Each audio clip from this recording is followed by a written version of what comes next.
stricto sensu ao lato sensu. Comigo, Rodrigo Grazinoli Garrido, que também já esteve conosco aqui em outras oportunidades. Boa tarde, Rodrigo. Boa tarde. Na verdade, são duas boas notícias, né? A pós em ciência forense, que está aí, assim, as pessoas estão, assim, né, usando uma expressão bem, assim, bem antiga, né? Na crista da onda. Isso aí deve ser da década... Tirei do baú essa expressão. Não é do né? meu tempo. Não é do seu tempo, né, Rodrigo? É do meu. Na crista da onda, né? Com essas questões aí, a mídia alardeando os CSIs, esses grandes, né, programas, né? E vamos falar também um pouquinho sobre isso, né? O que é mito, o que é real.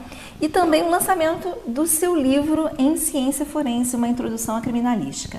Primeiro, eu vou apresentar o Rodrigo, e aí vou pedir licença que eu vou ler, né? Diretor do Instituto de Pesquisa e Perícias em Genética Forense da Polícia Civil do Estado do Rio de Janeiro e perito criminal.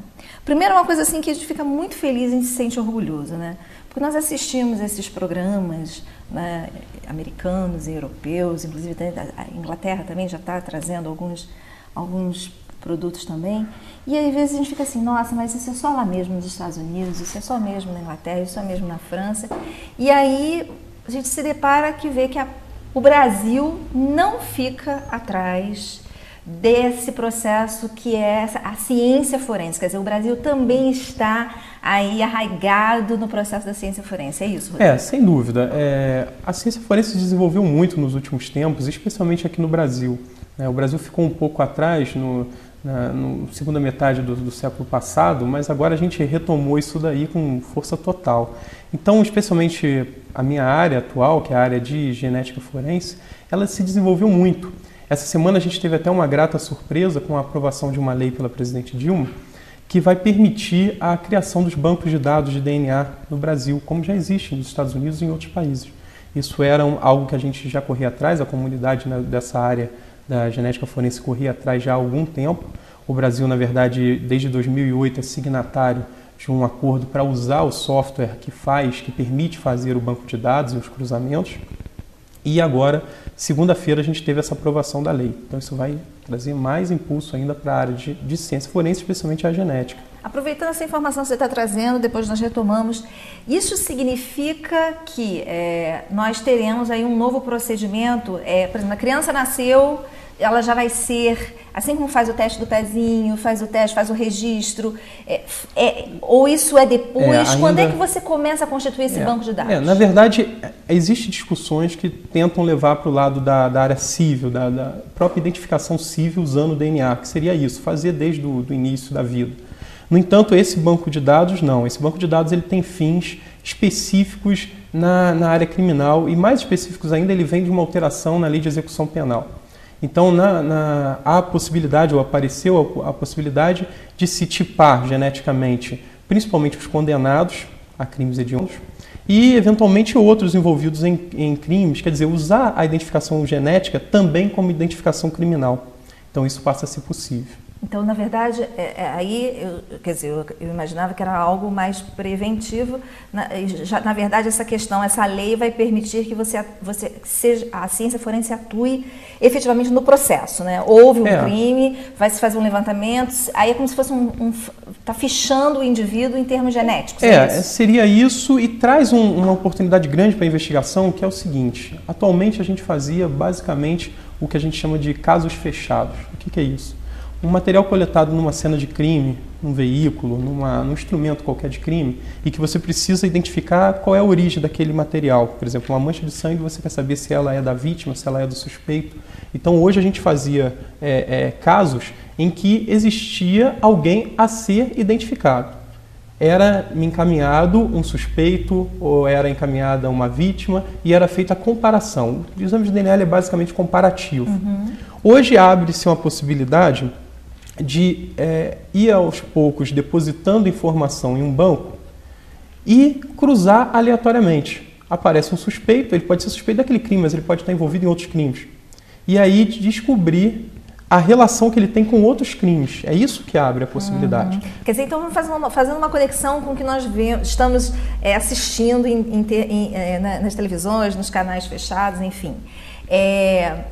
Nós ainda não dispomos, claro, estamos começando agora, do que acontece, por exemplo, nos outros filmes, que você pega, coleta, e na mesma gira hora, lá e na mesma hora. Não. Quer dizer, na verdade, nós ainda estamos começando. Na verdade, era uma questão legal.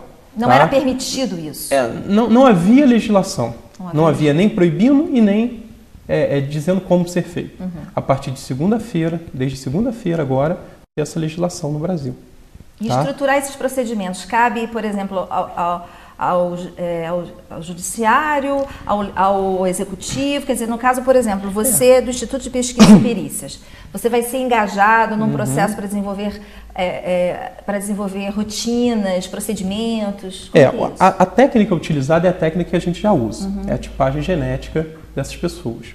O que vai acontecer a gente tem que chegar a uma conclusão de como isso vai ser colocado em prática. Né? Na verdade, por um lado, mais do contexto do executivo, oferecer os meios para que a gente possa desenvolver isso. Como eu disse, a gente já tem esses meios. Na verdade, seria, de repente, aumentar, a demanda vai aumentar, então a gente precisa de mais reagente, etc. E tal. E, por outro lado, ver como vão ser essas solicitações. Por exemplo, o judiciário vai me encaminhar amanhã toda a população carcerária do Rio de Janeiro? Não é bem assim. Então, não é bem assim. Mas, de qualquer forma, abre o caminho para que se comece a produção desse banco de dados. Isso é importante. Por exemplo, casos abertos, você falou caso fechado, caso aberto, que assim, houve coleta, né, lá no... Um caso de um crime sexual, onde a vítima foi para o IML e se coletou material dela. Ficou lá. Aí, de repente, à medida em que vai sendo alimentado esse acervo, como, por exemplo, com a população carcerária, aí descobre-se, de repente... Que um já estava envolvido naquele crime também. Exatamente isso. E vai evoluindo daqui, quem sabe, daqui a uns 5, 10 anos, nós estejamos num nível tão qual o que se apresenta. É o que eu falei. Do ponto de vista de técnica, de equipamento, de conhecimento do profissional, isso eu acho que a gente não deixa a desejar. Especialmente no contexto da genética, esse era um caminho que a gente vinha discutindo, de ter esse banco de dados. Porque enquanto não se tinha uma lei, a gente tinha que se basear, se alguém quisesse montar esse banco, a gente já tinha o software e tal, se basear, a base seria a questão ética da relação de coleta de material genético e colocação num banco de dados. Não havia nada dizendo que sim nem que não, se pode ou não. Hoje a gente já tem uma delimitação legal. Então fica relativamente mais simples, pelo menos tem um caminho a seguir. Tá? E do contexto geral, como começou a sua pergunta, da ciência forense, a ciência forense não se resume à genética, a ciência forense ela é muito ampla. Então a gente fala desde a questão dos exames em locais de crime, os exames em veículos, os exames em documentos, e aí passando por toda a parte biológica, toxicológica, até chegar na genética forense, por exemplo.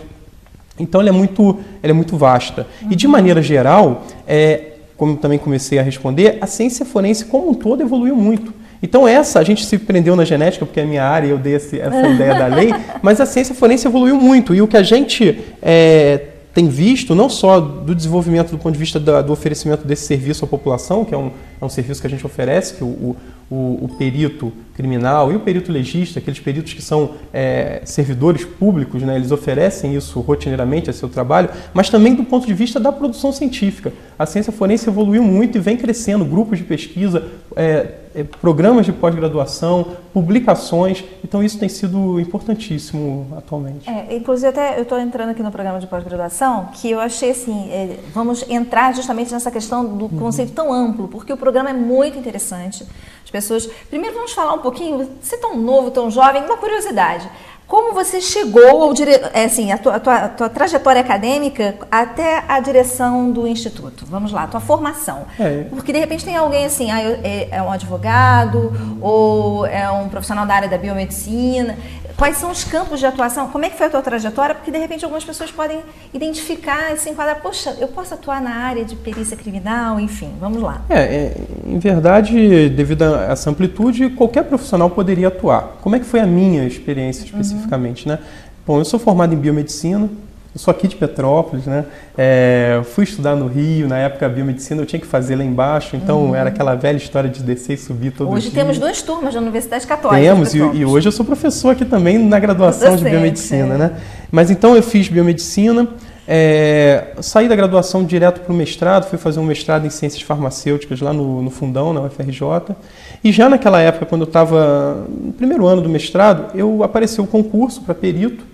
E, sinceramente, eu não sabia exatamente qual era o trabalho do perito. A febre dos programas de perícia ainda não estava aí. Então eu me aventurei, fiz o concurso, passei, isso era 2000, quer dizer, a gente já tem para 12 anos que eu estou nessa brincadeira.